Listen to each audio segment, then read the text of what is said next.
আসসালামু আলাইকুম প্রিয় বন্ধুগণ। আপনারা জেনে অবাক হবেন যে ভেনেজুয়েলার উপকূলে এখন সাতটি মার্কিন যুদ্ধজাহাজ। শুধু তাই নয়, একটি পারমাণবিক শক্তিচালিত সাবমেরিনও অবস্থান করছে বা সেখানে শীঘ্রই পৌঁছবে। মূলত মাদক ইস্যুতে মার্কিনীদের এই তৎপরতা, যা ভেনেজুয়েলার রাষ্ট্রপ্রধান নিকোলাস মাদুরোর কাছে একটি উদ্বেগের ব্যাপার এবং তিনি এটির তীব্র বিরোধিতা করেছেন।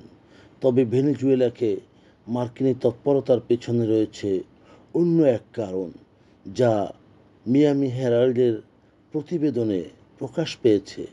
ভেনেজুয়েলা এক দশকেরও বেশি সময় ধরে তৈরি একটি অস্ত্র কর্মসূচির অংশ হিসাবে বিশাল ড্রোন কারখানা উৎপাদন ব্যবস্থার মধ্যে রয়েছে, যার নেপথ্যে রয়েছে ইরানের প্রণোদনা।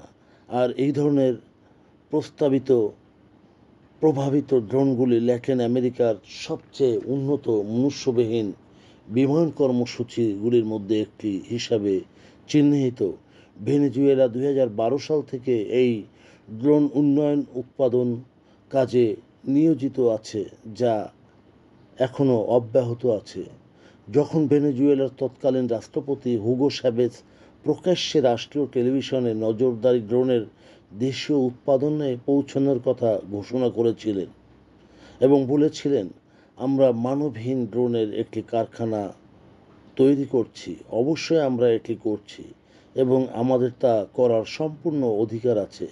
2012 সালে এটির উৎপাদন কাজ শুরু হয়েছিল। হেরাল্ড জানিয়েছে যে ইরানি মোহাজের-2 নজরদারি ড্রোন কিটের জন্য $28 মিলিয়ন মূল্যের শুরু হওয়া কারখানা এখন আমেরিকা মহাদেশের একটি অত্যাধুনিক মানববিহীন বিমান কর্মসূচিতে রূপান্তরিত হয়েছে। ইরান ভেনেজুয়েলার এখন গোয়েন্দা ড্রোন, সশস্ত্র বিমান, স্টিলথ সিস্টেম এবং বিস্ফোরক বোঝাই কামিকাজে মডেল তৈরি করে, যা মূলত ইরানের সর্বাধুনিক প্রযুক্তি ও নকশায় নির্মিত হচ্ছে। নিরাপদ প্রকল্পের আড়ালে গোপন অংশীদারিত্বের ইরান সেখানে কোটি কোটি ডলার বিনিয়োগ করেছে।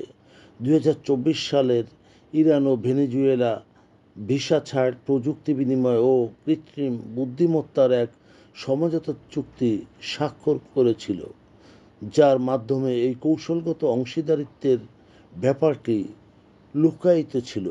ইরানের সামরিক বাহিনী এখনও ভেনেজুয়েলায় এল লিবার্তায় বিমান ঘাঁটিতে অবস্থান করছে, যেখানে ড্রোন নির্মাণের সর্বাধুনিক সুযোগ সুবিধা রয়েছে। মহাজের-6 এবং শাহেদ 131 উৎপাদন, পরিচালন ও প্রশিক্ষণে সেখানে ইরানি সামরিক কর্মকর্তাদের অবস্থান জানা গেছে।